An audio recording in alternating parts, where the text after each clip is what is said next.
Tommy Robinson is not a politician. What he is a far-right activist.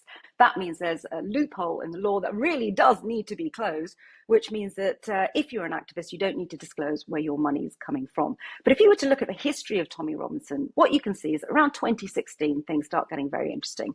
It's around this time he starts meeting and buddying up with millionaires and billionaires in the United States. These are all conservative, pro-Israel business people who are incredibly influential in US politics. First off, there's Robert Shillman, who is known as Dr. Bob.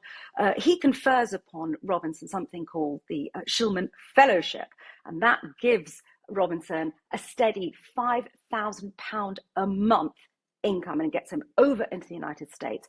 Shillman is also the person we think that introduced Robinson to Rebel News. This is a Canadian outfit, which is not a news station, regardless of the name. It's very much a right-wing bandwagon. And if you ever watch videos of Tommy Robinson, you'll see somebody with Rebel News mic following around saying, "There's Tommy, isn't he persecuted?" So Robinson then has this fellowship, he has an income, and now he has a digital platform. He then goes on and meets a guy called David Horowitz. Now, David Horowitz was one of the leading conservative voices in the US. Horowitz's foundation starts writing very sympathetic articles about Tommy Robinson. So again, now in print, an influential think tank, you have Robinson's ideas being promoted across America.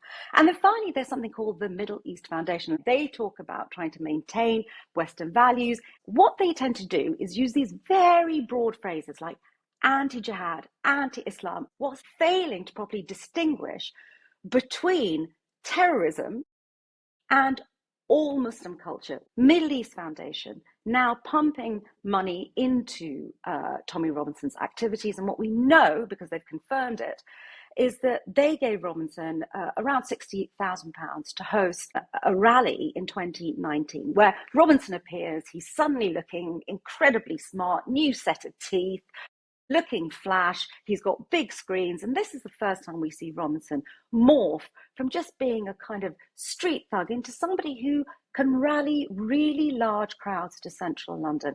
And this becomes part of a story and a trend that we've been watching over the last few years. I should say Robinson has always claimed that he's not been directly funded by the state of Israel. But I will also say that the three millionaires and billionaires that I've just named have also made it very clear that they want to promote the interests of that state.